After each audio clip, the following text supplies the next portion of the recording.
Alright, so you guys heard me gush over Kung Fu Panda. You know that I love the movie and the visuals and the jokes and the characters and so forth. So, that's putting a lot of pressure on its sequel, Kung Fu Panda 2. And what I think of that? Honestly, it's even better than the first. That's right, I think this one is not only as great as the original, but it surpasses it.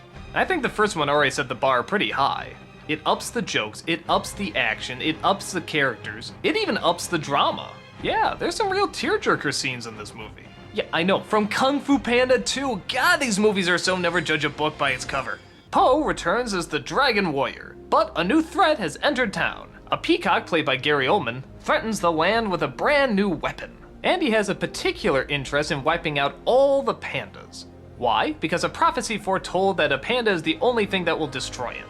He wants to take back the land that he says is rightfully his. So Po and the fearsome five go to fight him off, but discover not only does he have a greater army than they expected, but they also figure out the secret of Po's backstory and the reveal of his parents.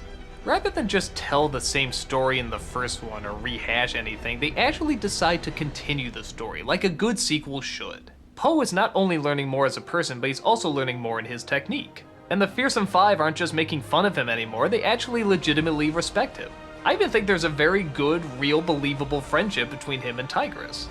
And again, all the techniques have a very heavy lean towards actual martial arts philosophy and ethics. This one leaning towards learning to conquer yourself before you conquer your enemy. Remember how I said in the first film the villain was a little weak? This one is the exact opposite. This is a great villain. He has a fantastic backstory. He has a great design. He has a devious voice. But they still managed to get some good comedy out of him too. I envisioned it a little to the left. Perfect. With the weapon by my a little bit more.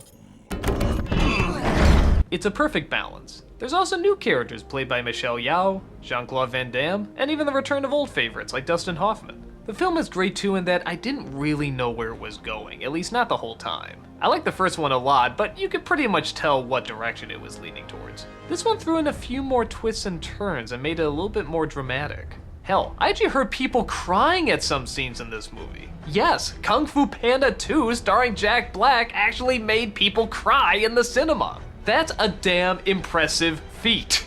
To be honest, I have no problems with this movie at all. I think it's another one of those perfect films. Everything has been stepped up to the next level. The action, the characters, the story, the visuals, and of course, a great villain.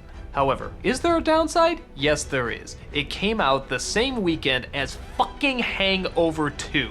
So, everyone went to see the same rehash bullshit that wasn't even really that funny in the first one, instead of seeing this really funny, really smart, artistically put together film.